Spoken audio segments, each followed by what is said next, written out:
So, Pat, it's been a long time since I got you on the show. I was in my little small Alex Hormozy style office in Hong Kong, and now I've got a skeleton, a bookcase behind me, and I'm in the cold UK. Since then, you've done a bodybuilding show, right? And you've changed your training and nutrition style up. And I thought this would be a really, really good time to go through a little bit of your specialty, a training Q&A. What is important, what's not, and what is the stuff that people should generally buy into? But first, again, it's been a while, right? We've had your bodybuilding show since then. Tell me about how the first show was and why you compare it to a dog show.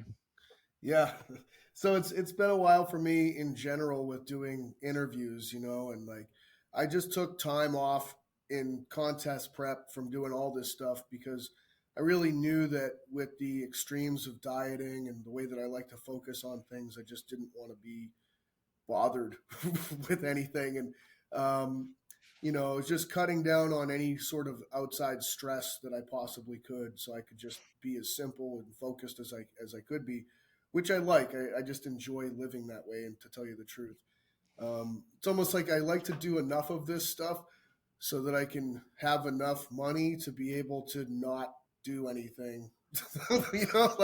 That's kind of I want to do less over time, but the nature of the work is being out there and doing this stuff. But I actually find that being out there and doing this stuff hurts training probably more than anything. We'll get especially if you're traveling, doing in-person stuff as well. Yep. And now in-person podcasts are getting bigger, and it's just it becomes a taxing toll, massive question. Energy demand. And I'll tell you, with the amount of time that I dedicate to training and meals and everything, it's I'm oh man, I'm going to be behind on a meal and be late for a training session. And then it's like this domino effect for the rest of the day. It throws things off. So it's, I like being locked in. It's probably, probably on some kind of a spectrum in some ways of being regimented and liking things in a fairly OCD sort of a manner. But as maybe some foreshadowing, I think that people get so lost in minutia and, probably just good results come down to being a little bit OCD and just never missing on what the next thing is that you're supposed to do. And if you do that for enough time, it's going to work, and it probably has a lot less to do with whatever little weird tweak or intricacy someone thinks is oh my God, this is the big deal. It's no. I always find on Instagram as well, big deals tend to fit people's agendas as well. I saw someone the other day talking about arguing that egg yolks should be removed from people's diets because while they are nutritious, the fact that someone is overweight is more of a health detriment than their egg yolks. I'm like, yes, but no one ever has gotten really fat and gone, damn those yolks. Yeah. It is the Oreos and the biscuits and the cookies, and these macro-only coaches never, ever talk about them. They always need to be inclusive of those foods, but they want to get out on the olive oil and the egg yolks. I'm like, God, pick your fucking battles. It's be ruthless, be consistent, weigh your food, do it for long enough periods. Yeah. We'll get the work done. Right. Yeah, that's how it works. And whatever magic bullet you want to polish up and try to prepare as the next thing that you're going to send off as a volley, it's probably just as dumb as all the other previous magic bullets that people have tried to fire. So, I did the bodybuilding show on December 16th, and I did multiple divisions. I competed in open bodybuilding, and I finished 5th in the light heavyweight open class.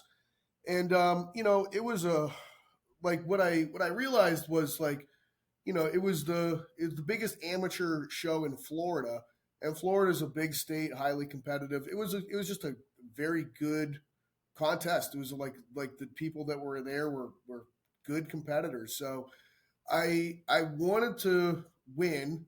I don't like losing. I expect to win when I do things. So it was good to have to swallow that big piece of humble pie and not win in a lot of ways. But I don't expect to lose the next time I go out. I expect to win, and I expect to keep winning. So, I'm going to compete again next November, and hopefully I hope to qualify for the amateur national championships. And, I plan on being a pro within the next 2 years. So, I'm not doing this as a hobby. Like this is all in for me. It's more meaningful to me than most of the other accolades that you can get within this industry. Like I could give a shit about the size of a following or, whatever. Like those things, I just look at it like the number of morons that have giant followings is impressive. And it's not a good indicator necessarily that like you are a valuable person in this field. It's I don't know what the variable is that like leads to excellence with followings and social media success, but it's not like how, educated you are or how it's not like Joel Seedman is a great example of that. Like there's nothing that this man puts forward that is a good idea for the populations that he works with.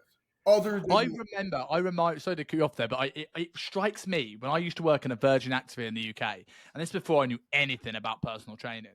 My sessions were more about advertising to the people on the treadmills than they were about my client, because that was my advert. People were looking in, and I took that way too seriously because I didn't know what the fuck I was doing.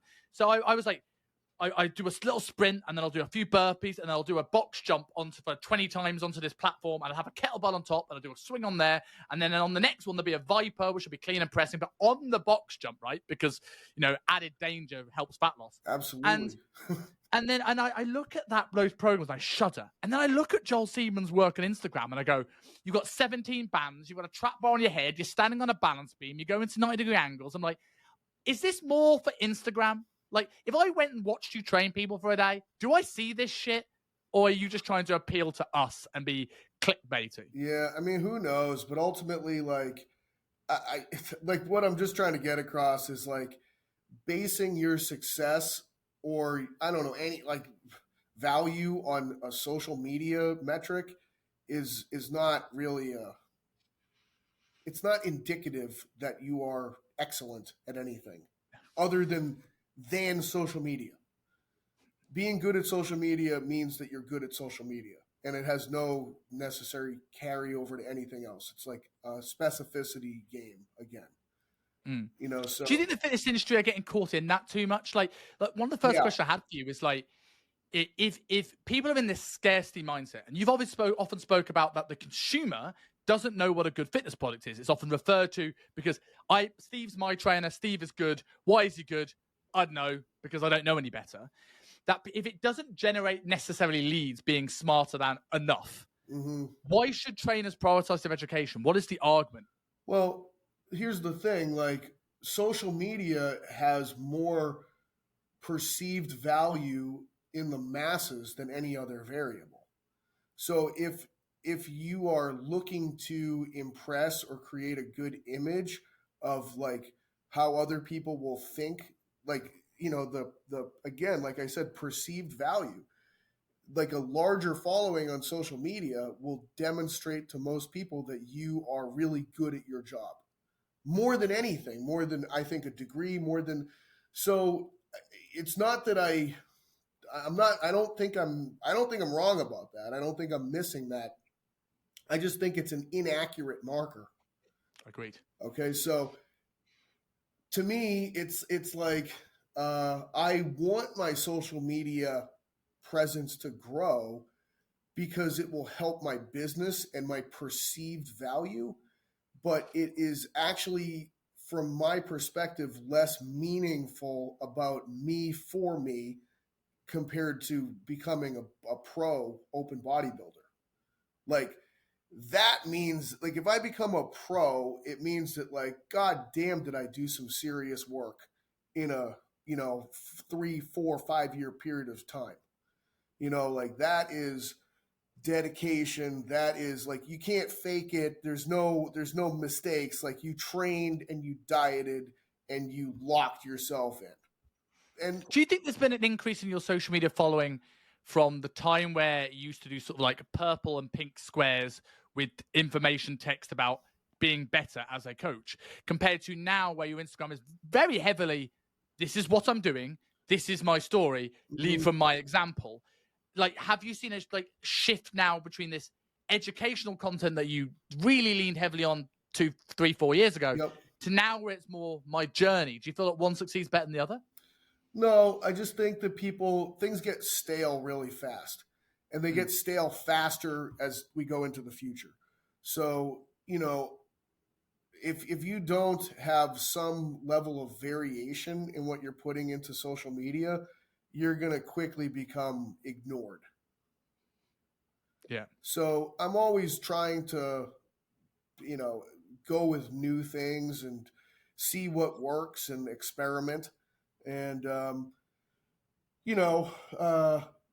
it does just seem to be like you can maybe post something in a particular type once or twice, and it will quickly depreciate in attention. And so you need to be able to have new and different stimuli that kind of rolls in, because otherwise, it's an attention game. Like, how good are you at gaining attention from people? And there's nose blindness is probably the right thought process, that if you come in with the same formula over and over again, it loses its, unless you become just so overwhelmingly large with your presence, and then you can just be incredibly formulaic, and it seems to work every time. That becomes your thing, your calling card, essentially. Like James, oh God, I'm going to butcher his name. It's Di Nicol Antonio. His stuff is just like Twitter posts. That's all he ever does. There's not a picture of him other than his profile picture. Yeah. But you have to have a monstrous following to be able to get away with that. Yeah, if you pull from the professional bodybuilding side of things, if Chris Bumstead posts anything, it's going to have, 1 million likes, but he's that big. So it doesn't matter. At a certain point, it doesn't matter. It's just a size game.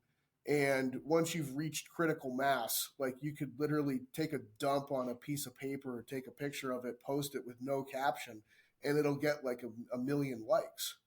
Yeah. Do you think the industry is going in the right direction? I've been wondering this recently. The content's getting better, the educators getting better. We have more access to really smart people in all areas. Yeah. From your Israel's gaining popularity to your own popularity increase to the Lehmans and all this. Yet we are seeing more, as we said now, this scarcity influencer mindset where if I ask someone any deeper than calorie deficit and progressive overload, they're a bit of a deer in the headlights. Are we getting better as an industry, or are we just growing in misinformation? I just think that each person they just live in their own bubble. So I think that you follow certain people, and the more that you follow them, the more that you see similar information. So you can see that the industry is getting better because that's all you see.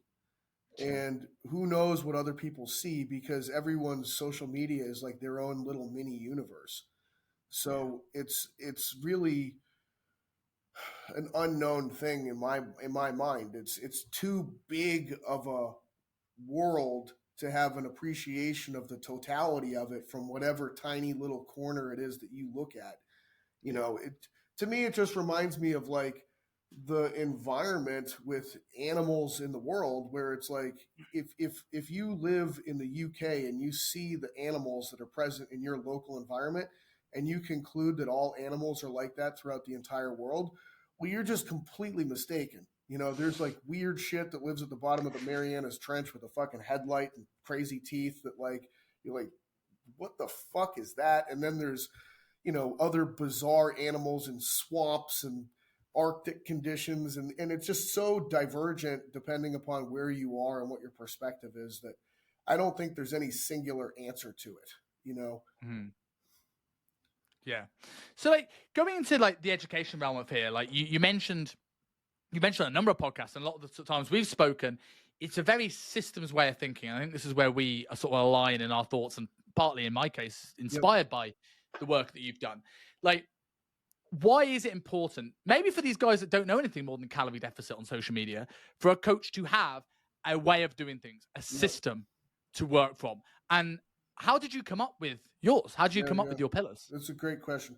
First of all, I am a believer in the inadequacy of all humans. Okay, like I think that we are all severely overconfident and tremendously undercompetent because the world is too complicated to understand, and our brains ultimately come to conclusions that we actually think that we know what we're talking about. Okay, and we don't, like, and I just really try to zoom out from like a really huge picture of time, and I just think to myself, like, well, this planet has been here for like 5 billion years, something to that effect. I don't know exactly, but like that's a gigantic period of time, like unfathomable. My brain can't fathom a billion of something, okay, let alone 5 of those lumped on top of each other. You know, the human gene, like our species proper, you know, you could say like we sort of like are the direct ancestors of Homo erectus, which was the first hominin to leave Africa 3.5 to 5 million years ago. And then Homo sapien proper, our exact genetic, you know, like that which is definitely us and hasn't really changed, is about 200,000 years old. Okay, like as an animal, we've been around for 200,000 years. You know, our lineage is longer than that, but like exactly what we are, 200,000 years old.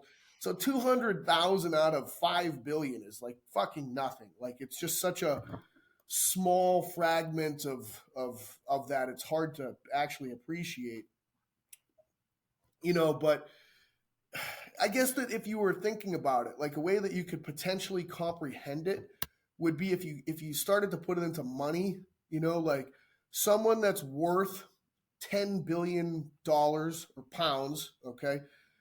Like if you thought about how much $200,000 or pounds would be worth to someone that was a 10 billionaire, it's like the equivalent of like, you know, 0.05 or 0.02 pennies. So you know what I'm saying? Like it's such a small fragment of, like, you know, your brain has a hard time conceptualizing when things get that big what they actually mean.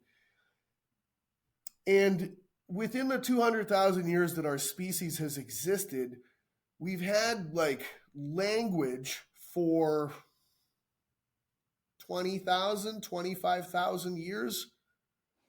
Okay, like that's very little time. You know, like Phoenician is sort of like origins of that stuff, and then from a civilization standpoint, you know, we're talking maybe 10,000 years ago, 12,000 years ago, something like that. Like as we try to like bring things into like modern living, it's really only, you know, industrial revolution 250 years ago.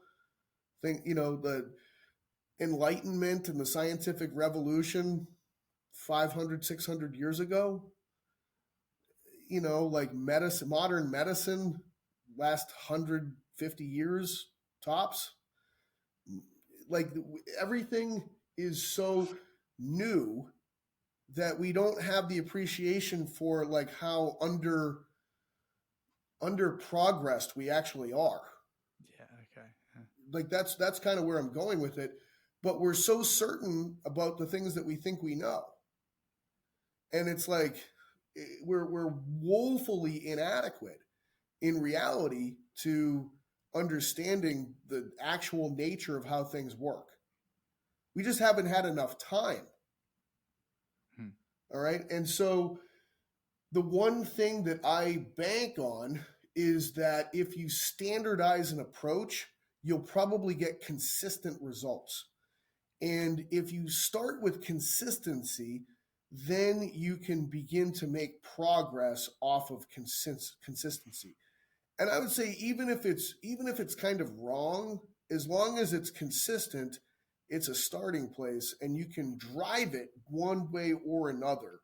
Well, that's the key thing, right? You said that's the key thing. You said it like if you haven't got something that's consistent, you haven't got a way of thinking, how on earth can you get better? If I'm randomly throwing stuff at the wall, if it doesn't work, I can't look back at that model and go, that's what didn't work. I need to adjust that. I need to tweak that. Yeah. It's like, well, I for most of my career, I used to get results, and it was more, yeah, I was going in the right direction. Like, I kind of knew the basic premises of getting someone in shape, and I've got a lot of energy, and I'm a decent coach and people person. But I get results, and I never felt any more confident as a coach, because I was like, well, how did that happen? And I felt like I was just lucked into every result that I had. It was only when I go, right, let's have a system, and it's not going to be perfect, but in 10 years, I'm going to dramatically improve this system that it becomes more replicable. And I can then go into my next client with a bit of confidence going, oh, okay, well, I did this, this, and this with this person. This person's very similar, so I'll do this, this, and this again. And if you don't have that base framework, how do you tweak anything? I don't know. Like, there's just no, it's just always reinventing the wheel over and over and over again. So you just go nowhere, you know? So I can't imagine not working from that approach. But what I'm stunned with is that I would say this, like, I think that people actually do have an approach that they're working with, but it's implicit. Okay. And they never take the time to make it explicit. They never write it down. They never actually like map it out, solve for it. So then they're just never, like, the process of going implicit to explicit with your knowledge is like, if you study anything from like these things like moving towards mastery, that is what you have to do. You have to actually write these things out, make it clear, organize it, identify it, categorize it, blah, blah, blah, blah, blah. And if you do that, then because implicit knowledge it's great, but it's limited because you don't see as many connections. You know, you're unable to actually, even if it's working, you don't understand the patterns. Okay. And so once you actually identify and distinguish the patterns and define them, now all of a sudden it's almost like you're working with the blueprints rather than directly banging away with your hands with the tools. And your power for manipulating things becomes exponentially greater for when you go back and you're working implicitly in your day-to-day again. So, mastery level capabilities as a practitioner always follows the same course of, you start with implicit knowledge, like you don't even realize like, oh, this is what I do on a daily basis. And you have your thoughts as to why those things work, but they're always incomplete, poorly formed, etc. But if you sit down and actually write these things out and truly work through it in every way, you'll take the implicit and make it explicit. And if you spend enough time consciously working within an explicit model, then you return back to an implicit style after that. And when you're in that post-explicit process, implicit operating system, now you are within a master level of practitioner capabilities. This is essentially what Daniel Kahneman's work was, that he won a Nobel Prize for, with the information that went into his book Thinking Fast and Slow. Okay, so he broke the brain down into two operating systems: System 1, System 2. System 1 is the way that we all want to work, which is this fast operating system. It's just like System 2 is the slow one, and nobody likes being in System 2. You just don't like it. He did some interesting experiments to see when people switch from System 1 to System 2. He did it with like math questions. So if I were to just say like, hey, what's 2 plus 3? Boom, you know that it's fast in your brain. If I was like, okay, 2 plus 3 minus 1, you're still like, I got it, that's easy. If I said 2 plus 3 minus 1 multiplied by the square root of 4, you're like, wait a second. And as soon as that happens, like, he just had people hooked up to all kinds of testing things. So he would see that as soon as you have to shift over to System 2, your pupils dilate, you start to sweat, your heart rate increases, your, erector pili muscles fire. So you're shifting into a sympathetic state. Nobody likes that. But so that's the main reason why people don't spend enough time in System 2 and actually take their implicit knowledge and make it explicit, because you actually have to go into sympathetic autonomic functioning. It's stressful. But if you don't go through stress and work, you don't get better, is plain and simple how it goes. So I know why people don't like to build their own models or learn anything new, is because it's stressful. It's hard. You actually have to sit down and like think things through and work through processes and, write and take time and carry the one and all sorts, so people just want to be hand fed the easiest thing possible that still stays inside their System 1. Okay.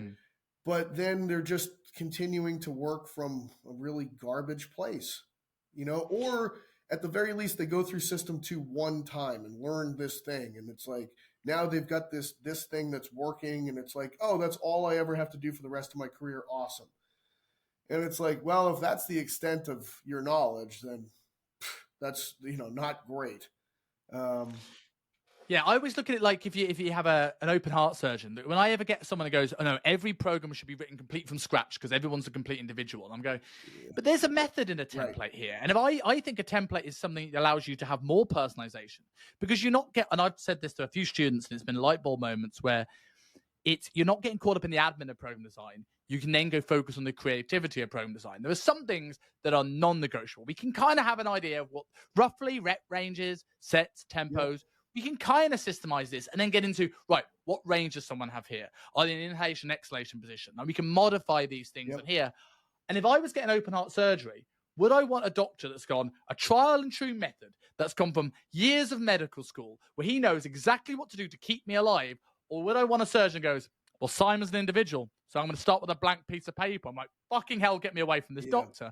And this is where most personal trainers are. So if someone says this and going, look, I want to condense my thought process, I want to get into this explicit model, like, how did he start to put this on paper and build this? Like, how did you go from that ideology to rethinking the big patterns?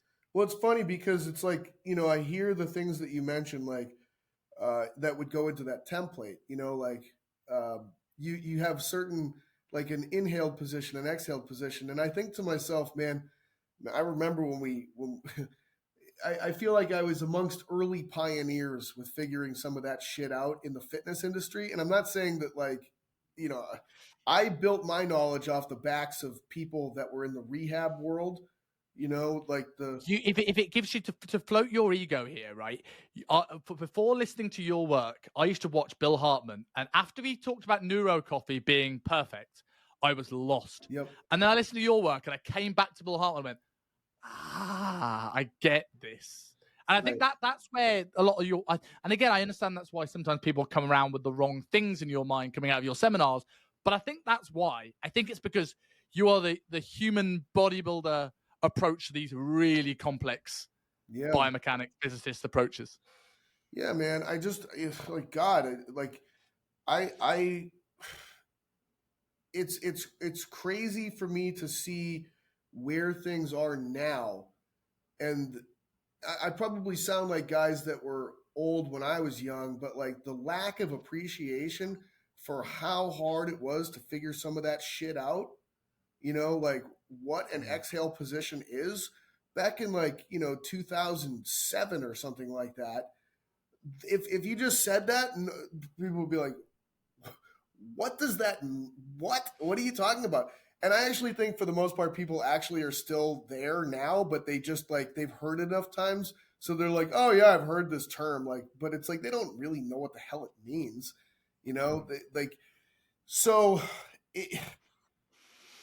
even, I've known Bill for a long time. Like back then, I remember attending courses at iFast with him and sitting in the same room. And I'm not putting myself on his level. Like, nobody's on his level. Nobody is on his level. It drives me crazy when I hear like young guys still in their 20s or something like that try to talk as if they're on his level. I'm like, buddy, slow your roll. Do you think because you're popular, you have a following or something like that, you're on fucking Bill Hartman's level?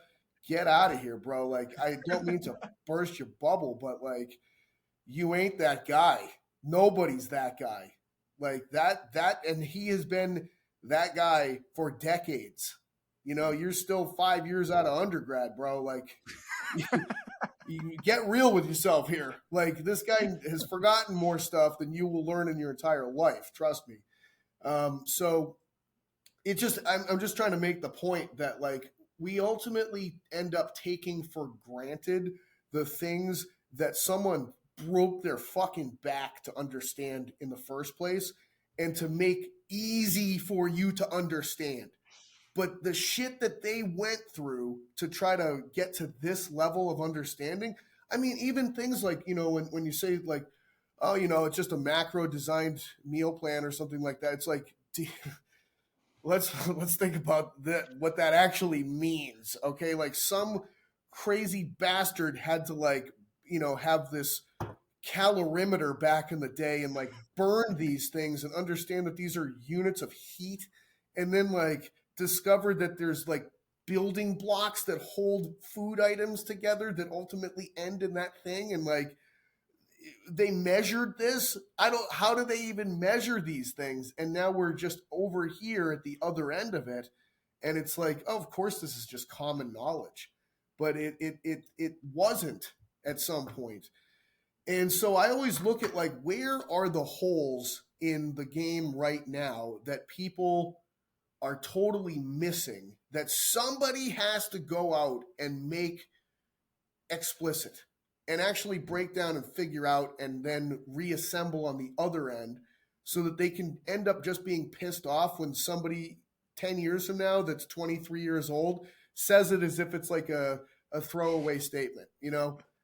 You know, that's always kind of like where I'm at. So anyways, it's a side, but if you are going to have any level of utility as a practitioner, the only way that you are going to do that, in my estimation, is to have a working model that you do not stray from when you are actually working. If you are trying to rely on your decision making in the moment, like, it's most likely going to be wrong, and you're going to be highly certain that you're correct, and it's almost more like, to me, the level of certainty that you're correct is like inversely proportional to actually being correct. So I agree with that. Versus, like, if you're just working from a previously thought through model that has really detailed if this then that on like 10 levels, then if you're just literally following the checklist, you're probably going to end up in the same place with the same results over and over again, which is ultimately the goal. The problem might be that it's dissatisfying. Okay. Because people like to think that they figured something out. And they actually I even have this issue sometimes myself, where if I actually just follow a meal, I don't even know what the right word is.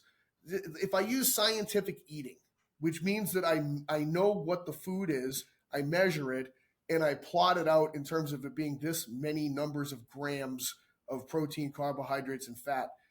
Well, guess what? It always works. Like, it always works. And it's almost like, that was so easy. I didn't think of anything. I just followed this thing. I literally just popped the numbers in and I measured the thing and it weighed this much and I ate it. And I did that for day after day after day for 6 weeks. And I magically landed exactly at the goal number for body weight change. And it's almost like there's a level of dissatisfaction for me because I didn't figure it out myself. Yes, but I think on there's two sides to that. As much as sometimes the thing that stops people having their own model is feeling that they have to be the one to invent it. Yeah. When it's like, I thought the most freeing moment in my industry where it sort of clicked that I am not the smartest person in the room. Now, I'm sure some of my students think I am, but I'm not. I'm standing on the shoulders of giants, right? And I'm just taking things that I've learned and putting them in a way that I understand them, that can be condensed into people to understand me, and spread this information from Bill Hartman to Pat Davidson to Simon Dutton to insert student here to their next person. And when you do that, it's like, look, take rethinking the big patterns and then use it and see if it works. And then eventually you go, for my clientele, I think this would work better than this. Cool, that's a modification. And in 10 years, you'll have your own model. But it started with going, right, let's find someone I trust and just do it. Exactly, like more time action, less time procrastinating. Yep, it's hard. So I really think that there's just this inherent nature of human will that wants to do it their way. Like, I mean, I have a 3-year-old son, and I see it plain as day with him. It's a lot easier to see with little children. I'm going to do it. I want to do it. I want to do it. And it's like, okay, bro, I get it. You want to do it. You want to do it. Like, and I don't think that changes. I really don't. I think that we get better at masking it, but people want to do it their way. That's what people want to do.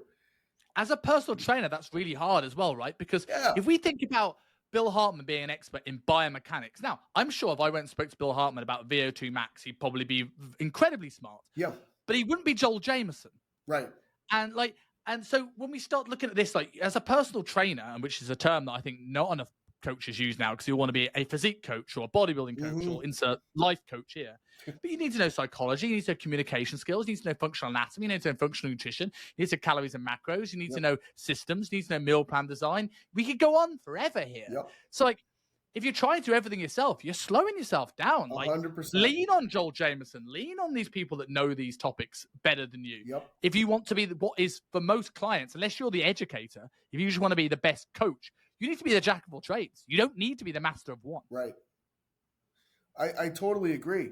I'm in 100% agreement that what people should do is learn who the best is in a given area and completely copy what they do. Make sure they give fucking credit in that area, by the way, because 99% of people don't do that. They're like, hey, look at this thing I just invented. It's like, motherfucker, you did not. It's just crazy to me. Like, that's always been something that, like, maybe it's just coming from academia. You have to cite your sources. Yeah. Like, it's very important that you cite your sources. Otherwise, you're being dishonest. So I carry that over into the real world, I guess. But yeah, I think that would clearly be the best approach. It would make you better as a practitioner. It would give you better results. But again, there is something inside of humans and probably all life forms where it's like there is a strong self-reliance and willfulness that does not want to give up the reins, you know? But the thing is that if you really care about doing things the best way, you'd outsource your practices in different areas to the leading experts in those areas, and you would fall in line, okay? But that is hard to do because, number one, it would require you to do something different than what you are currently doing. And from what I understand about Kahneman is whatever it is that you're doing right now, it goes under this, it goes into the subconscious. And your subconscious is system one. It's super fast. And system one is self-assured, okay? It believes it's right. It believes it understands things, and it's usually wrong. So you'd have to unprogram that, and the only way to unprogram that is to go into system two and spend a significant chunk of time in system two. And again, system two requires you to go into sympathetic operating stuff. And that is uncomfortable and stressful. And most people don't like uncomfortable and stressful and therefore won't do it. So that to me is the problem. Like, yes, the correct answer is to outsource and figure out who the leading expert is in a given area, adopt their style. But it would force you, if you're already using some approach, to have to become uncomfortable with learning. Do you think that makes system 2 an easier place to be? Because for sake of argument now, because I've now more than ever been in a systems way of thinking, and I have models that I work from. Yep. Now, when I go into education, I'm spending a decent amount of money on Metabolic Mental University and studying from Vince Pitstick, and I look at some of his stuff and I go into it and I'm like, God, this guy's next level compared to where I currently at in terms of the realms of nutrition, which 5 years ago, I would have really gone into stress mode of like, I'm an idiot. I don't know enough. I'm like, and battle that sort of inadequacy. Whereas now, where there's a little bit of that, it's a lot more now like, right, okay, I know if I can take this and I can put this into a slideshow for my students, or I can put this into a meal plan, I can make templates. I'm now starting to think, right, take this information and let's just try putting it on paper in some way, shape, or form, or making some content or something. I'm going, right, I know the path now to understanding this, and it's through, let's turn this into a system or a model as quickly as humanly possible. And then I can then go, oh, that was shit, and then come back and do it again. So that part of your brain that knows that there is utility in following this process, that is a system 1 operating part of your brain now. Okay? Like, you know that this is a correct way to do things. Like, there's no question in your brain that this is a correct way. So that tells me that's system 1. Because it's unquestioning, it knows that this is the path, it knows that this is the right procedural approach. And, because it's what you know, it's what you're doing, it's what you're, so it's following that methodology now for you is not uncomfortable because it's a system 1 piece of knowledge. Now, I'm not saying that like you're going to encounter a pain point every time you have to learn new things inside of the areas that you're studying that you don't know about, but the path and the procedural methodology for you now is system 1 operating. Okay. A lot of other people are not there with that specific thing as a system 1 approach. Okay. So it's a weird thing to like become aware of as a way to listen to people in the world. But like, that's ultimately what it becomes is like you have known things that you have acquired experientially through stress and effort. And they've now been pushed far enough down to a level of like certainty and unconsciousness. And do you think a new coach should sort of in that realm then? Do you think a new coach should almost prioritize and commit to a mentor, almost be a little bit like a fanboy? Because I found for my early part of the career, what I think held me back, looking back in hindsight, is like I wanted to learn from everybody. And now I'm coming into that system 2 more frequently because I learned something and I'm immediately told the opposite. And I'm like trying to learn from all these people are now become, in hindsight now, all become some of my biggest mentors. But if I committed and done all the Luke Lehman stuff and just not listened to anyone else for a while, got really good at that. Then done all of UP stuff, got really good at that. Then done all of Kassem stuff, got really good at that. Instead of trying to do all of them at once and then spending a much longer, I think, again, it's easy to say in hindsight, but a longer period of time learning any of it. Because I was trying to learn from all of them. No question. It's very similar to the way that it's just understanding neurology at a certain point, because it's the interference effect. If you want to learn German, you shouldn't try to learn German, Japanese, and Arabic at the same time. Okay. It's going to get muddled up in your head. You're not going to learn any of them. Okay. Just spend, the next 6 months learning German only, and you'll probably learn a lot of German, and then take 6 months and learn Japanese, and don't try to learn them both at the same time. So yeah, I think for sure, like, and that example is so easy to see. Yeah. So like going into that, like, I think say that like one of the things that I've tried to point out, and I originally heard Bill Hartman say this, is that we are in an apprenticeship level of where the industry is. Like, like you just have to appreciate that, like, that is the current state of where our industry is from the perspective that every business has an evolutionary timeline to it, and apprenticeship level is just one of those things, you know? And so if you look at like industry, for instance, like factories or something along those lines, it's just good.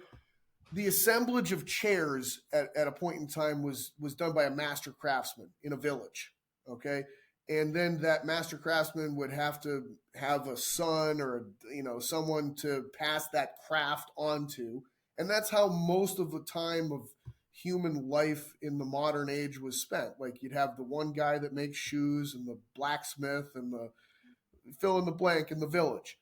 And then all of a sudden you kind of get to an industrial revolution and now it's a factory and one person basically just puts the leg on and the next person puts the backrest on, and you know the assembly line goes through that process, and the industry of chair making explodes and becomes much bigger and able to provide for the masses.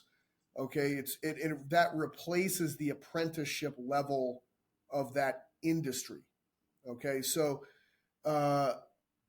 I look at fitness right now as one that is still stuck in the master craftsman having to teach the next master craftsman. And it's not going to be replaced in our lifetime, but like what I want to try to put forward is some sort of educational product that's able to accomplish that. You know, like that's my goal, is actually to move us forward from the apprenticeship level experience. But I don't think I think it's like, I don't know, generations forward is when this industry will get there.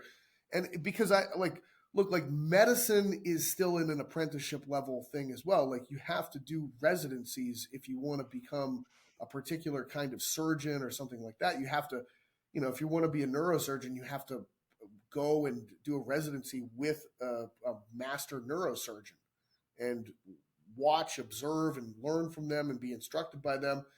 It's a very, I don't like, at some point maybe machine learning can get people there without needing the apprenticeship model, but it's hard. Like certain businesses make it harder for you to escape that level of industry evolution, if I'm going to use a term.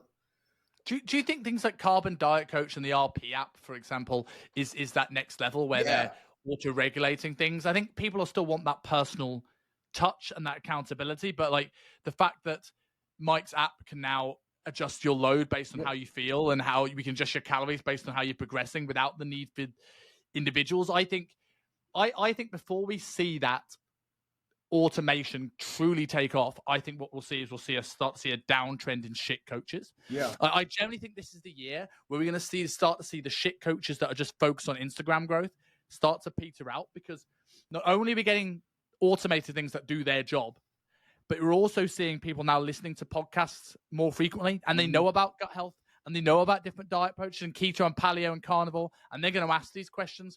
And if they've been burnt by a bad coach and you can't answer that, they're like alarm bells are going to go off. Right. So I do think we're going to start to see that the master craftsmen become more master craftsmen, and then automation start to sip into the low end. That's my prediction anyway. Yeah, I like that thought process. Almost like this, you know, just bifurcation for when you really, because of, I actually kind of think almost like cars, if you will, like, you know, there's giant factories that can build, I don't know how many Toyota Corollas in a day, 20,000 Toyota Corollas a day. Okay. And then anybody can drive it and practically any mechanic in the world can fix it. But then if you get into like a Formula One race car, there's very few people that know how to build it. There's very few people that know how to drive it. And there's very few people that know how to fix it. Okay. So it's same thing with humans with fitness. For the most part, regular ass goals with regular ass people can take a regular ass app and be perfectly fine, you know?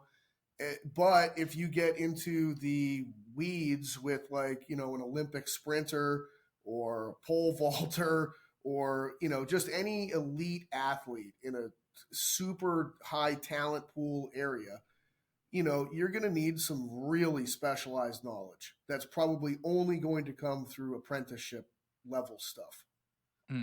For sure. So if someone wants to become that sort of like master craftsman or that Formula One race car, I thought we'd end with some sort of like relatively quick fire, but feel free to go on the tangent if you want to, or some of the hot topics in the industry today and where it actually makes a difference. Yeah. So the first one I have, this was inspired by a quote you said that stuck in my head, and it's you want to find what is appropriate for the client with the least cost of doing business. So this brings me to the question of like, when it comes to what's your views when writing hypertrophy programs on this volume to intensity guidelines? Where do you fall on the Mensa Arthur Jones to Milos Sarcev, Mike Israetel spectrum of training volume? Yeah. So, I mean, look, like it's hypertrophy factions, I think, are super annoying to me because the thing is that many different approaches have worked. So I just think that like hypertrophy is not so, you don't have to hit a bullseye to hit hypertrophy. Like a bunch of different styles work. And that to me is the downfall of everyone that thinks that they've found optimal in some area. Like it's clearly no, because this person trained in a completely divergent way and they got just as big as that person that trained in a completely different way with different tools, with different this, with different that, with different beliefs. So like a lot of different roads lead to the same place, And so that's always been one of those things where I'm like, if you think that the training magic sauce is really the magic sauce, then I just think you're not really looking at reality.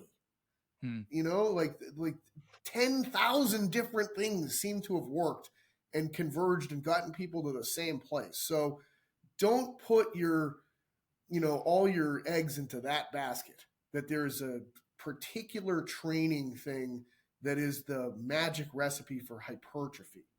Do you think do you look at it on a spectrum rather than looking at a target? Because like when we say, if you look at Mike Israetel, at 10 to 25 sets, right?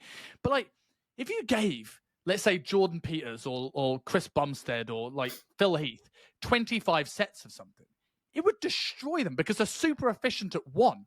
Yeah. Whereas if you took in Mrs. Jones and you gave her 25 sets, because she's pretty shit at all of them, she probably will need to go to the higher end. So is it like a spectrum where that I always look at it when I have a beginner, I go, right, I'm not saying Mike Mensa had this entirely right, but I'm going to work you as close to the Mike Mensa level that you can physically get and not like run for the hills and go, that's minimum. If I could do 1 to 2 sets per exercise, per body part, and keep progressing in terms of load, I don't need to add a third set. So if I'm doing 6 sets per week, that's worked. But if I don't buy minimum, arbitrarily going 18, because that's slap bang in Mike's range, it's like, well, that could be overkill. Yeah, and I mean, you don't know until you find what the minimum is. Even within Mike's app, okay, like week 1, because different muscles are probably going to get different volume, and that's RP, like they have ranges for each muscle. It's not just like system, everything is the same. So hamstrings get very little volume in their system week 1. All right, like you're literally doing, I believe, 4 sets of total hamstrings a week on the stock method with their thing. So it's like 2 leg workouts a week, 1 set of like a hamstring curl, 1 set of some kind of a hinge. That's it. Okay. Versus something like shoulders or biceps, which in theirs get more volume. Okay. So I kind of look at it like even within Mike's stuff, it's almost like Mensa for hamstrings and Arnold for shoulders, And I've heard like Team Evil GSP, Broderick Chavez, his thing, like they've got it so that they do a presentation, Mircea Balaj gives it on, he compares basically Arnold to Mensa. And, so he likes to point out like high intensity training is a bad name for Mensa's thing. It's really just like effort, like high effort in singular doses versus, higher volume. So what they do is they just try to match personality type to style. And because what I love that Broderick talks about is it's like, okay, well, let's take a look at Arnold Schwarzenegger and let's take a look at Mike Mentzer. And they're like the same height as each other. They had basically the same stage weight, and they're both of like Germanic descent. They're like kind of genetically very similar things, but psychologically they're very different guys. Like one is this like larger than life ambition beyond the size of the moon, guy, and the other one is a meth head, also super ambitious, but like out of his fucking mind. And like, in some ways the training styles match their personality types. And so he's like, look, like they can both work, but they probably make more sense to certain people that seem to like agree with those approaches psychologically, and each comes with downsides and upsides. So it's kind of like there's no right answer. It's more trade-offs. And for me, I just think that so much of it is like, you got to figure out your own body. And so I kind of train I feel like I'm Mentzer for legs, and then like high volume for other parts of my body. Like I don't singularly think of it around my body as like the same answer. Like I can't handle much volume for legs. Like it's just every set is like a near death experience sort of a thing. It's like I feel like it's just like I know on leg day like I have anxiety going into the day. Like I just feel like, okay, I'm gonna run myself face first into a brick wall like 6 times today. And like, am I really ready for this? Like, oh my God, like, oh, here it comes. Like sweating, I have to poop before it starts, sort of a thing. And so, versus like, oh, it's, shoulders and calves today. Like who, like, yeah.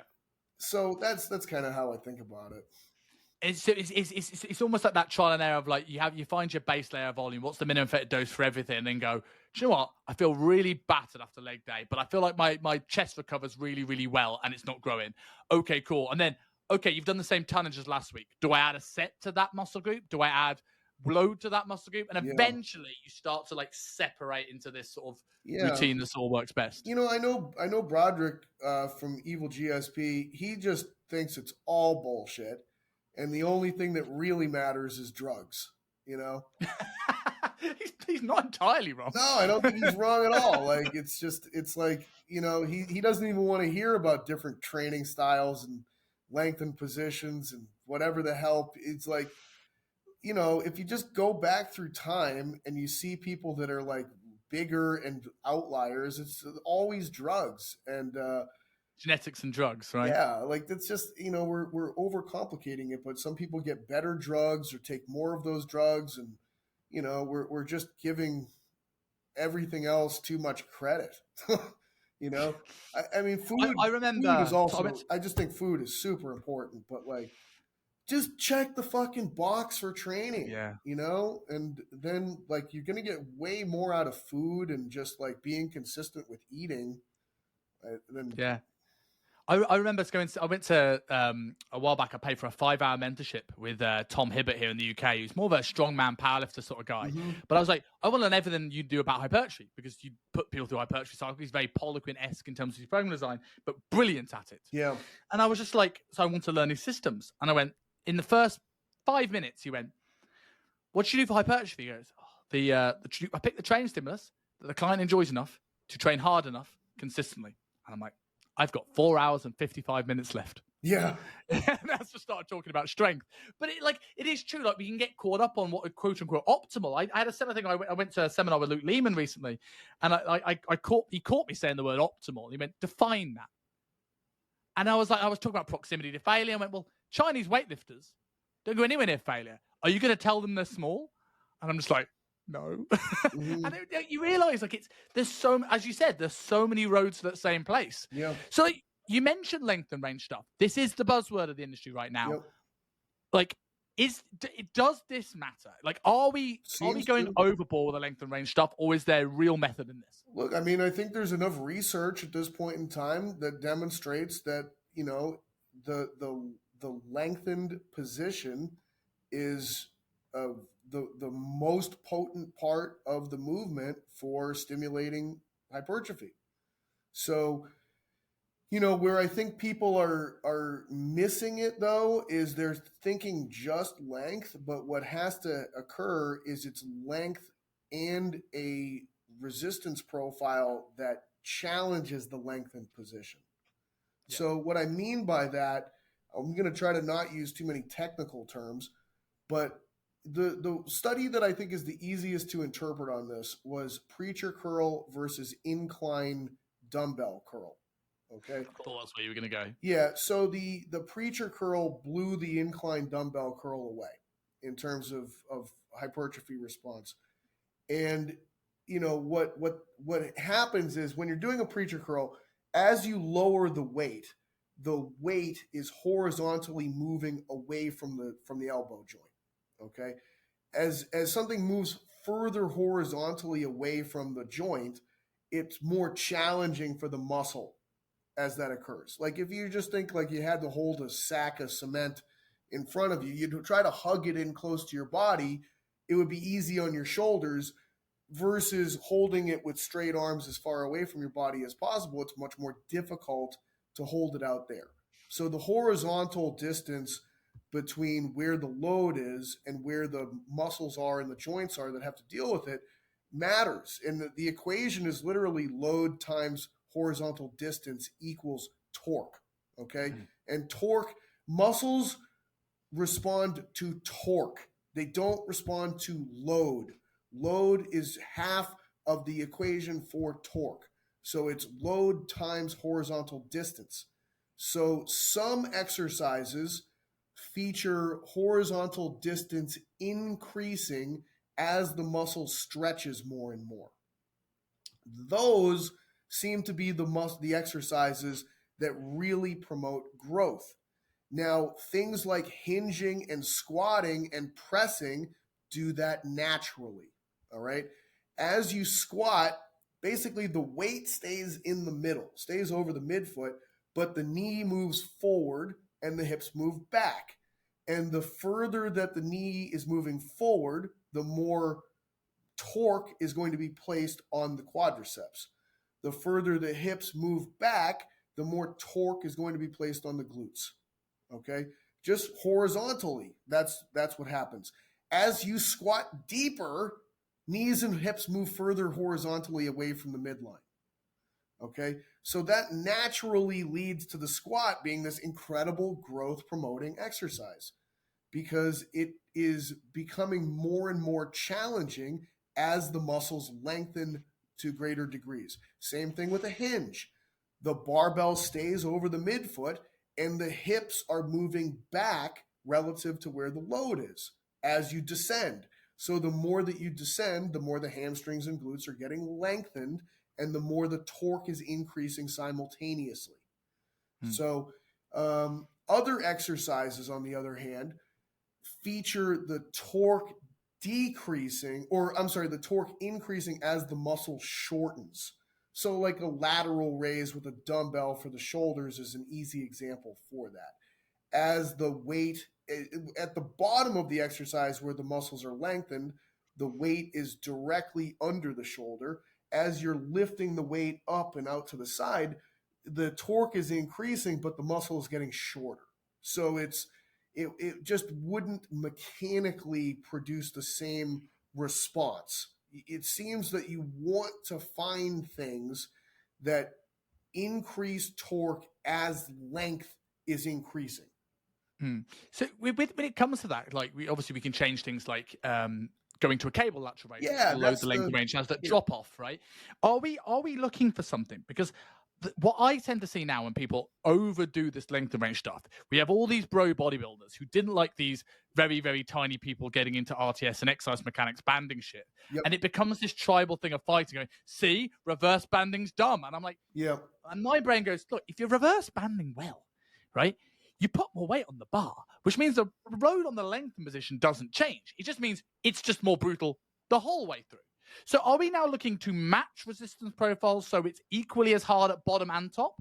Or are we actually looking to really hammer down on the length of range and it doesn't matter at all. Let's say like a dumbbell press versus a reverse banded Smith machine press. It's really hard to give a definitive answer on that at this point in time. But what I would say is that I think if you look at the research, I would conclude that you want to really decrease the effort in the shortened positions and really put all of your effort into the lengthened positions. Because the shortened position, it's like you compare the lengthened partial versus the shortened partial versus the full range, okay? The shortened partial produces the worst results out of the three. The lengthened partial and the full range seem to produce the same results with the same volume, okay? But what that's telling you is that the only part of the full range that's really driving the results is the lengthened partial. Okay. So what my brain would say would be, well, that's with equal volume. Okay. But if I could potentially be wasting energy in the shortened part that yields nothing, but it still is taking energy to move through that area. What if I dumped that altogether or decreased it to make it so easy that it's almost irrelevant? Now I could probably get more volume per set if I just do lengthened partial stuff or create resistance profiles that overload that lengthened place to such a high degree. On that exact note, like, because there's another consideration here is recovery capabilities, right? Yes. Now, we're looking at someone who's incredibly fucked here, right? But if someone's at length and range is harder to recover from, right? Because there's more damage, especially spending longer time there. Would there be an argument that leaning towards short range stuff might work better for somebody who wants to create a stimulus, but also is sleeping 2 hours a night, his diet's poor? And obviously, you'd sort that before you start messing about with the workout. Is that a consideration? That is the counter argument for that. Like, basically saying that, like, it kind of goes like this. The point here is to accumulate $1,000. Okay, I can accumulate that $1,000 by collecting $100 bills, or I can do it by collecting $5 bills. Doing the work that would get the $100 bills is really hard, though. Okay, it's going to wear you down. It's stressful. It's hard. Doing the work that accumulates the $5 bills, super easy. You can just do that without, it's like no big deal. It doesn't really break you down. Either way, if you accumulate enough of either one, you're going to get to $1,000. This is what I mean about the all roads lead to Rome nature of hypertrophy training. Like, different shit works, man. And also other variables do matter as well.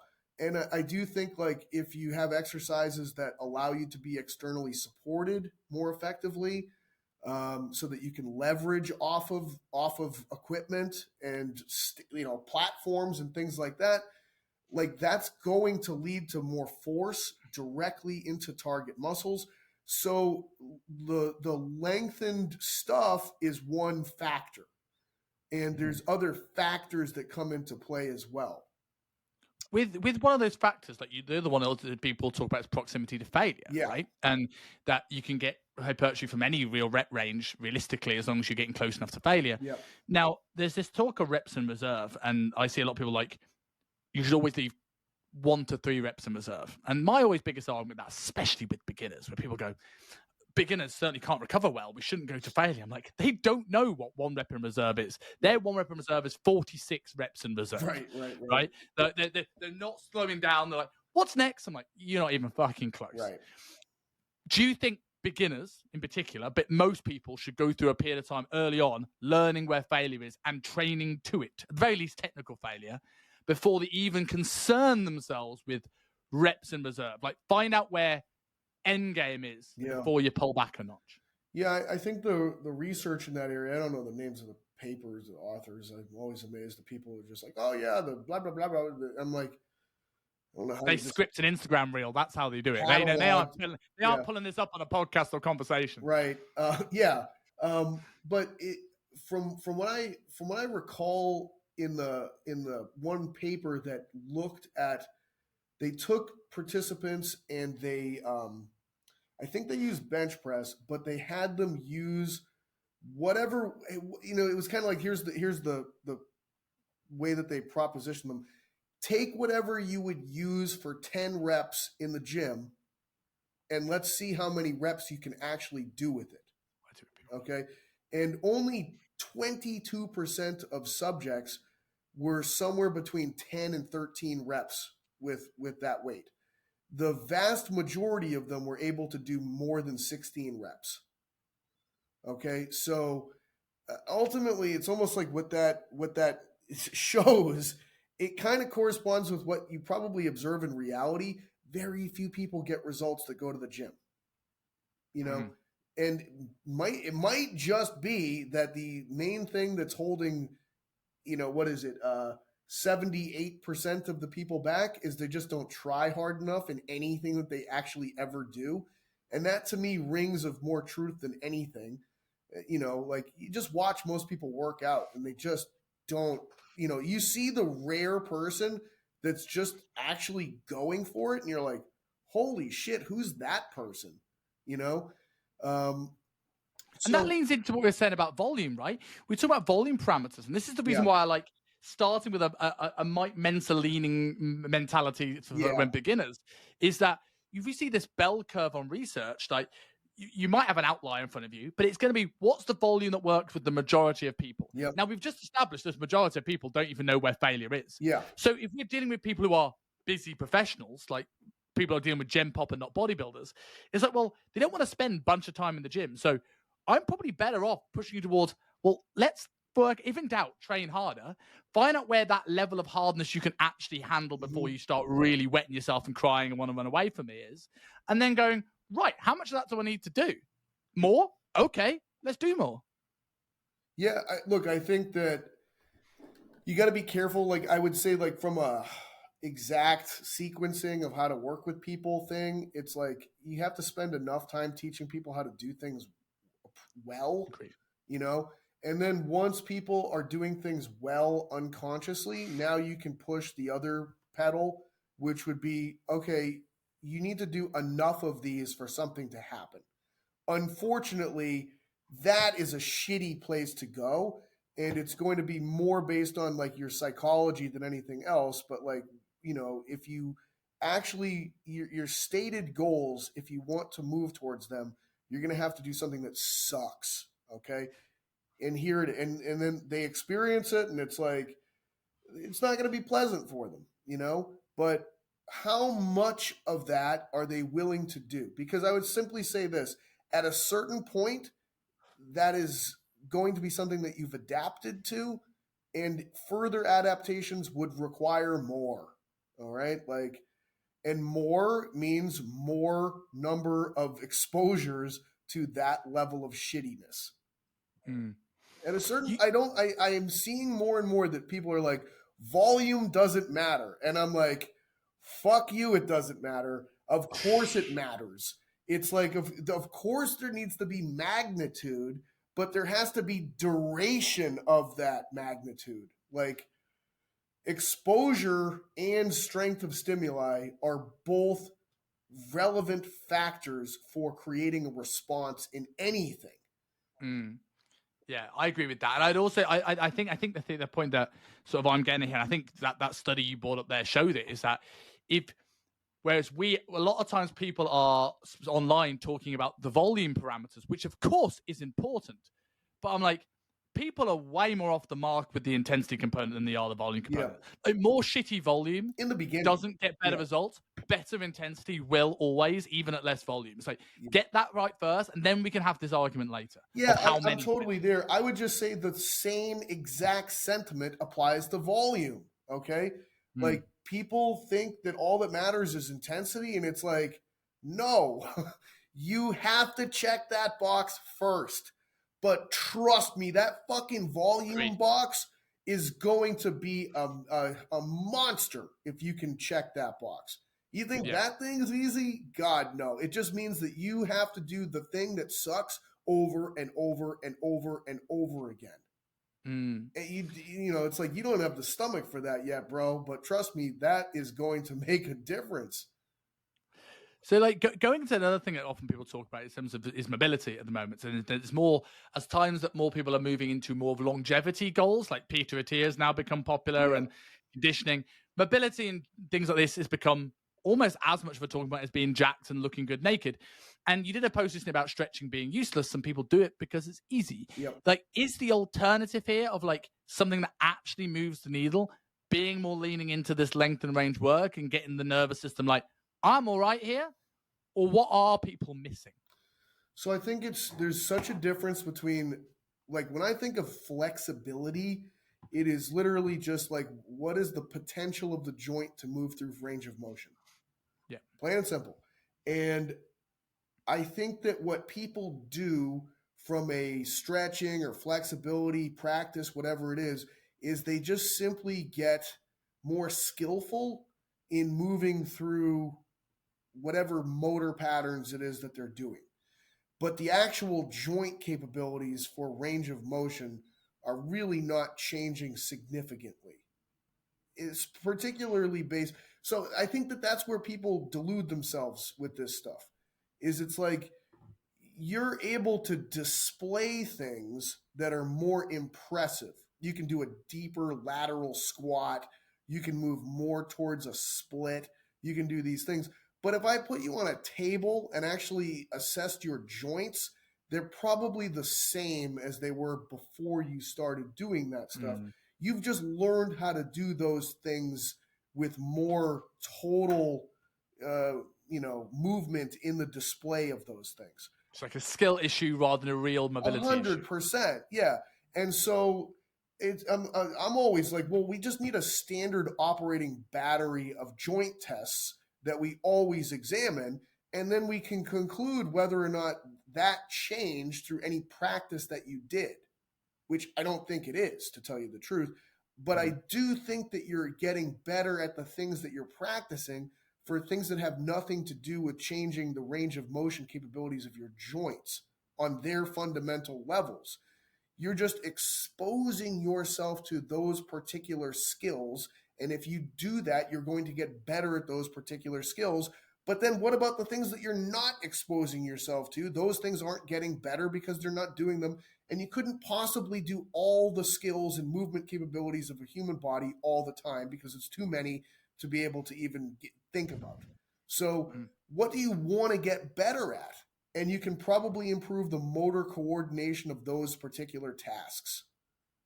Yeah, that makes sense. And I'm assuming that is like, and I kind of know the answer to this, but when we sort of looking at fighting gravity, fighting center of mass, there's an element here when you're saying about how much the joints move from space. Is it like some one side of exercise mechanics?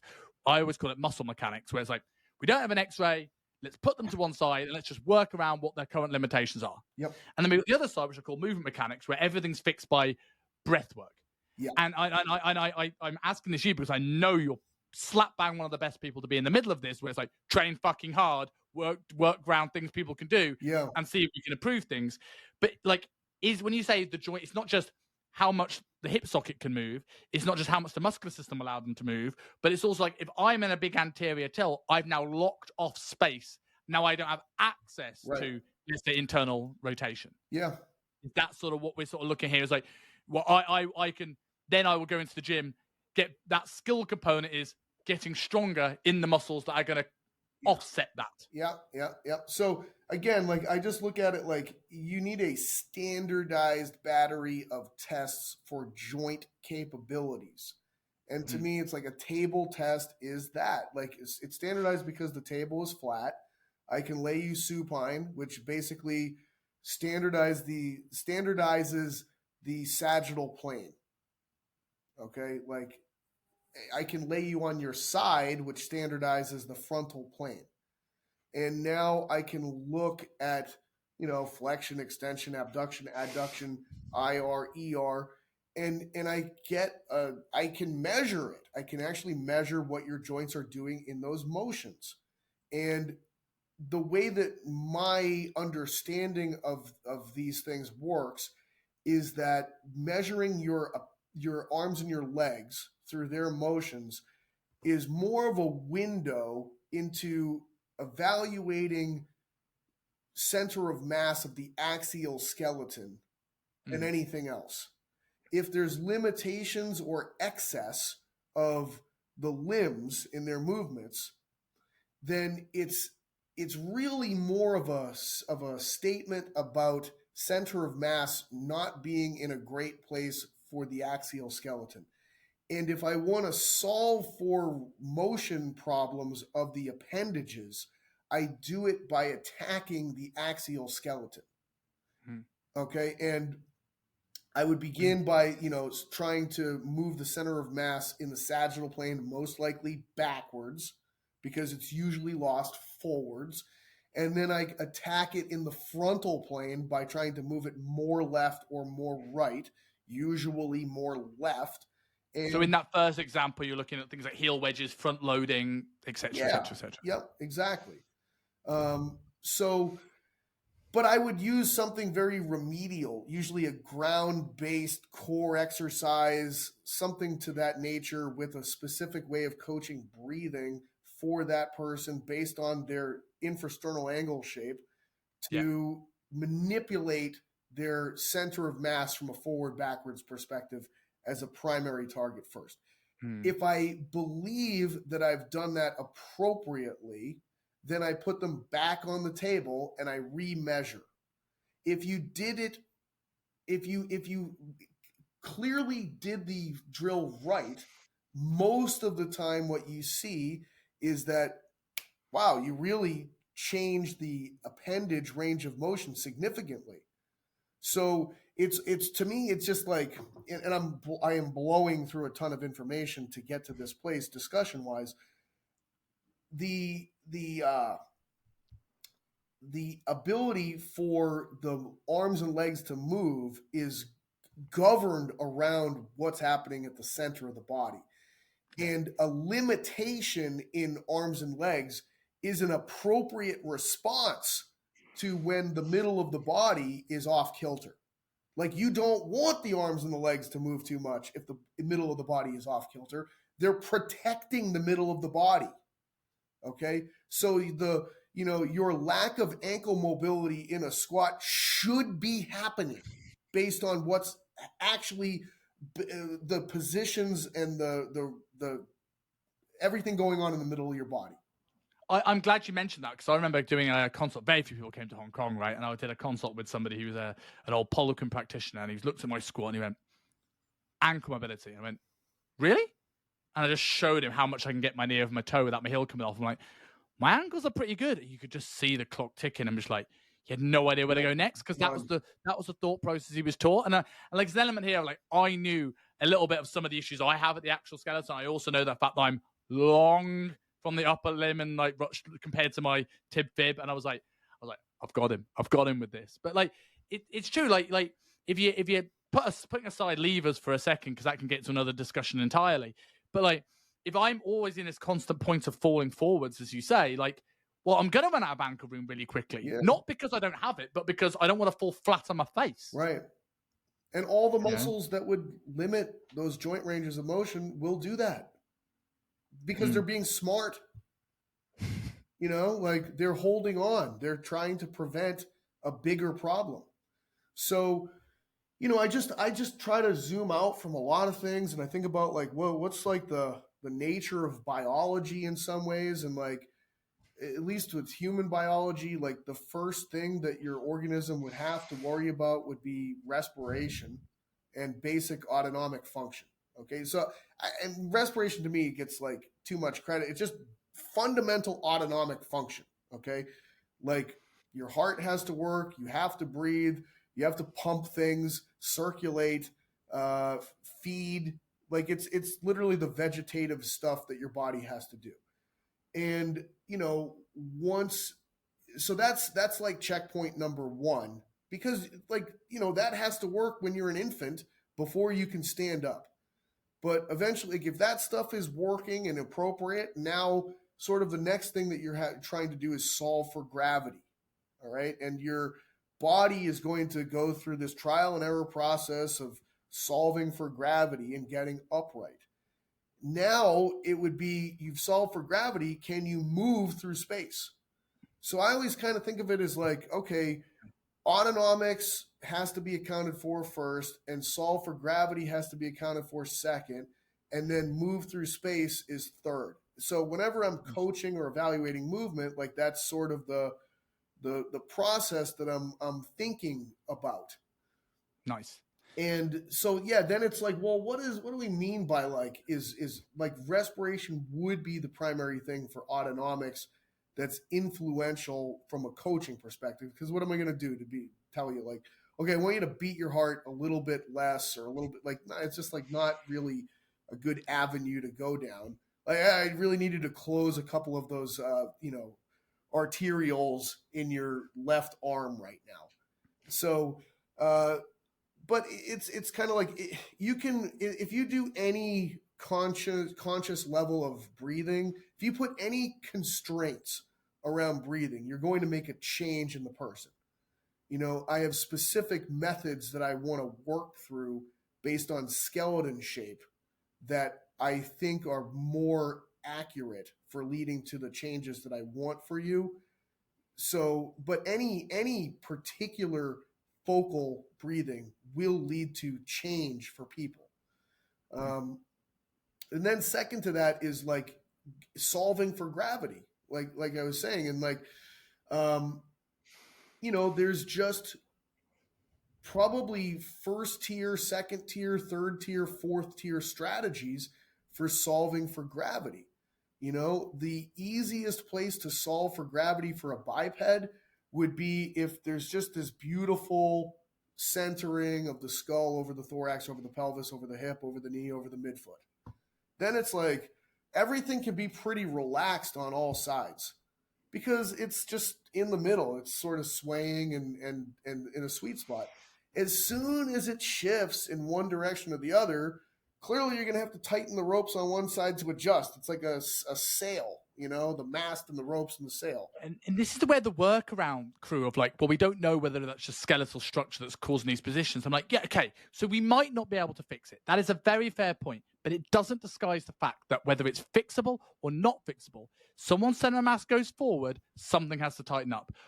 Like the reality of the situation is the same, regardless whether it's something we have to work around forever, or whether it's something that we can look at going, why is this happening?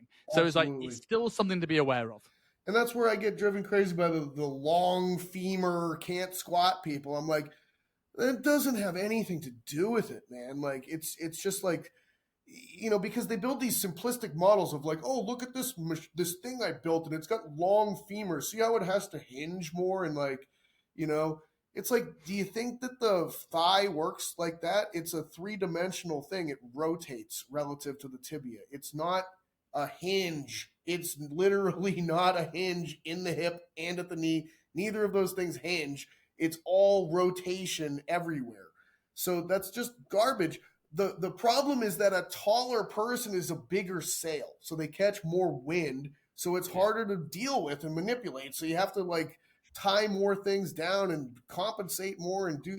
But if you can literally get them in the middle, which might just take a little bit more assistance in the other direction, it should look fine. And it does. Yes, I agree. And again, like that's why people play around with stance and heel wedges and things like this. So to finish off, I have one fun question to finish off the show. And it was inspired by the fact that you put up a few posts recently, like if you had $10, what would your home gym equipment be? Yeah.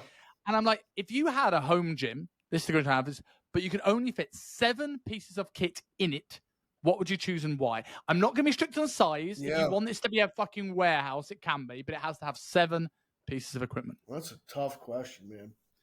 So I always think like, what are the kind of non-negotiables? And from a machine standpoint, I feel like the non-negotiables are pulling exercises.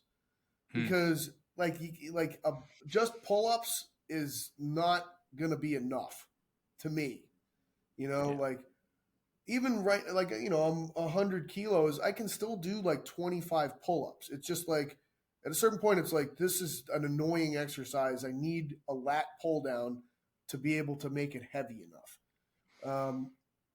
And I think rowing is also like, what am I going to do? Inverted rows forever? Like, or just, or dumbbell or barbell bent over rows. Like it's just so. I always feel like a something with a pull down and a chest supported row is a non-negotiable for me for individual pieces of equipment. So. Are you looking at them as two pieces, or are you looking at them as one piece, like a pull-down, chest-supported row dual machine thing? Like, well, Watson I mean, does? I'm not familiar with any brands that like have enough of that, but I do. There are like those chest-supported lat pull-downs, Hmm.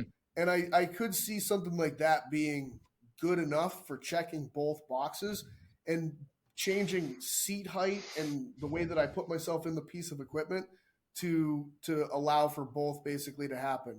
Also, if you just stay short enough range of motion, it is just a seated row. So yeah, okay, a chest supported lat pull down on a swinging arc.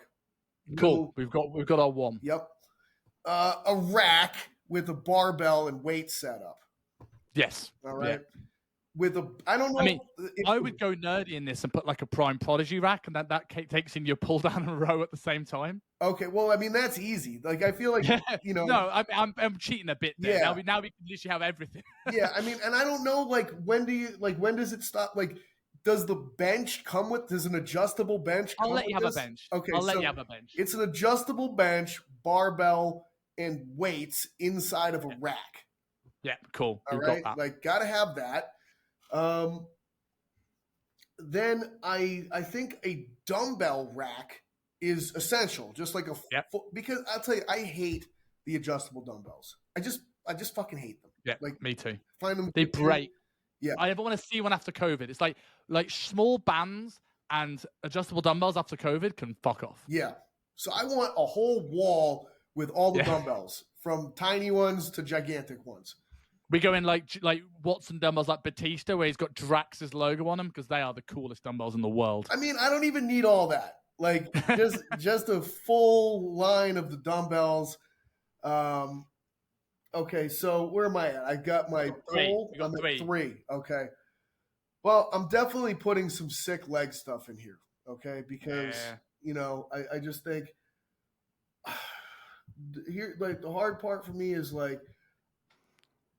This is the interesting part, because things like you can all go, oh well, squatting's good, and I know you're built pretty well to squat, so you might like the squat for this, but it's like, how close are you really going to take it to failure? Like even a mad back, which I know you can be in the gym. Yep. You're not going what you could do on like sometimes like my axial skeleton is the thing that fails in a squat. Like, oh shit, I'm getting wobbly here. I like.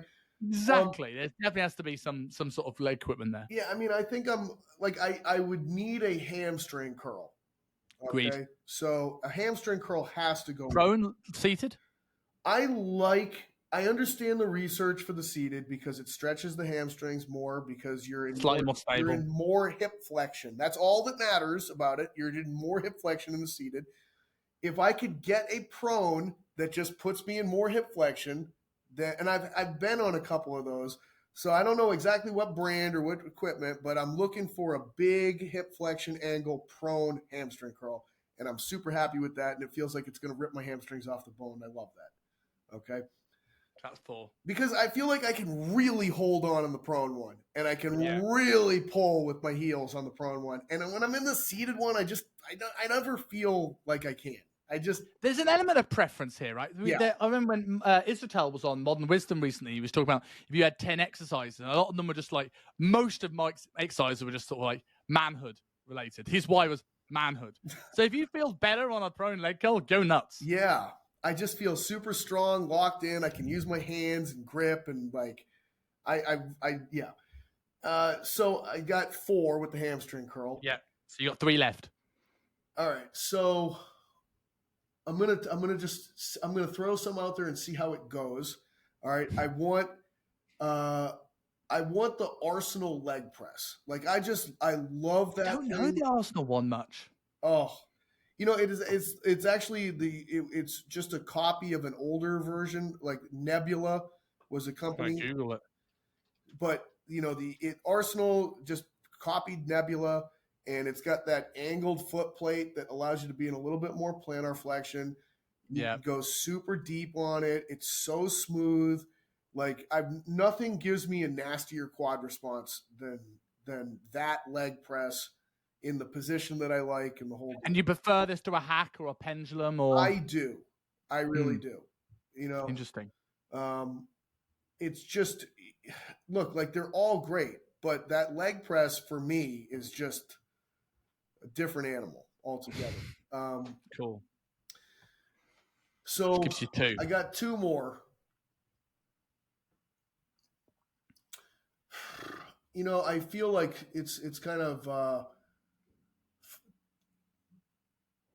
this is where it gets tricky, right? Like, I mean, I'll throw a suggestion out there for you because I don't think you haven't really mentioned it, and we kind of brushed over it with the Prime Prodigy Rack joke because we haven't got a dual cable. Yeah.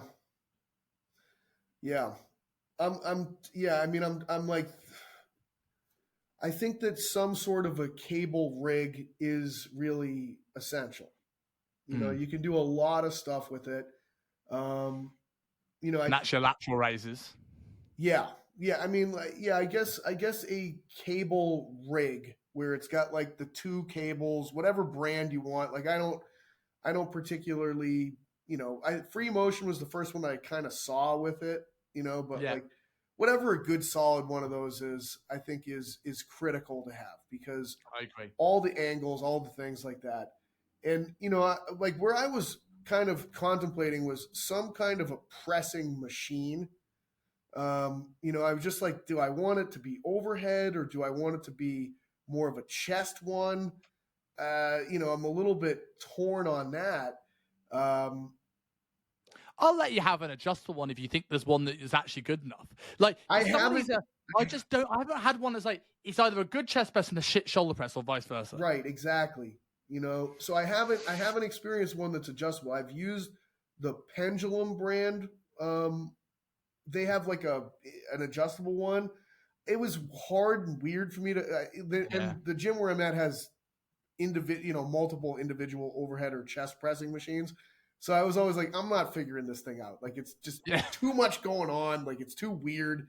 But if I had to that thing might get the job done, but I haven't experienced it enough.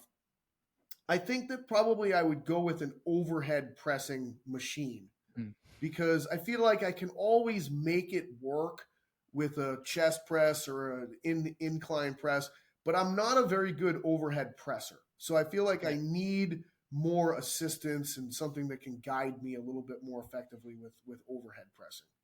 I like that. I would absolutely go to that gym for 100%. Yeah. So that I think, you know, I don't, especially as you're still recovering from an illness, I don't want to take up all of your evening, but I could always do these. These are always a pleasure to catch up with you. But for people who want to, again, we glossed over some big topics there that are covered in your education. And at some point, as I said, we'll get you in with the SMU and we'll do a whole lecture on it. But in the meantime, you have products that go in way deeper. So where are people finding you, whether it's Athletic Weapon or Rethinking the Big Patterns, where is your calling card? Easiest place is Instagram. I'm at Dr. Pat Davidson, Dr. Pat Davidson. You know, the newest product that I'm going to be launching pretty soon is actually going to be a writing workshop too. Interesting. You know, I was sort of talking about earlier, like I always try to find the open spaces that are in need that nobody is actually covering at this point in time. And I don't know when that idea kind of popped into my head, but it was like, there's so many professionals are trying to get their message across at this point in time. And it's mostly through some written platform, you know, as advertising or communicating or ongoing message to the people that they're trying to communicate with. And if they were able to write in a more powerful, clear manner, it would really help everything. And, you know, there is not currently anything out there as a resource to be able to help people on that front. And, you know, I was also thinking, like, I do think I'm qualified to teach this. I've written a number of books. I think that is an area where I've done a lot of learning as well, like practices of successful writers. There's books on how to write well. I've read a lot of those books.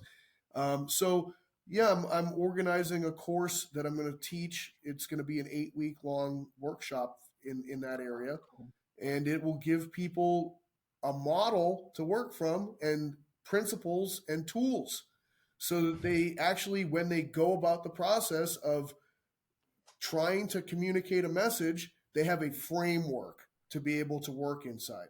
Exactly like we spoke about at the start with training, and it's the same thing with writing, Same right? thing. It's the same exact thing. So that's something that I'm excited about. That's, you know, probably 6 to 8 weeks away. I'm still organizing, you know, each session, what's going to happen, and it takes a lot of time to do that if you're going to do something well. Yes, I agree, and I certainly will check that out, and I recommend everyone else do. Like I've read a number of your books now, and eventually now I've finally got, for the first time in my adult life, I actually have a proper bookcase. I need to actually reorder some of your books in print format rather than ebook format, and get them pride and place in all those books, which of course I've read every single one of them. There's none of them are there for display, but yours I've definitely read. But man, pleasure as always, man. Go and follow Pat, and anyone that's listening at this point, as I said, give Pat a follow. Follow us on YouTube at Simon Kingsley Dutton. And if you enjoy the show, share, because more people should hear about Pat's message, what we're doing at SMU, and the writing course in 8 weeks. Mate, absolute pleasure again. Catch you soon. Thank you. Thank you for listening to the Self-Made Podcast. I hope you enjoyed the show. Before you go, I've got a little favor to ask you. In order for us to grow the show, get bigger guests, get higher production value, and to get more clips of the show out to you guys, we need your support. So if you could give us a 5-star review on whatever podcast platform you're listening to. If you prefer to watch your podcast and maybe haven't realized that's an option, head to YouTube and search Simon Kingsley Dutton to subscribe to us there. Also, if you have any further questions about training, nutrition, or just want to chat shop, head to @Kingsley Dutton on Instagram. I'm very active there and happy to answer any and all questions. So until next time, I'll speak to you soon.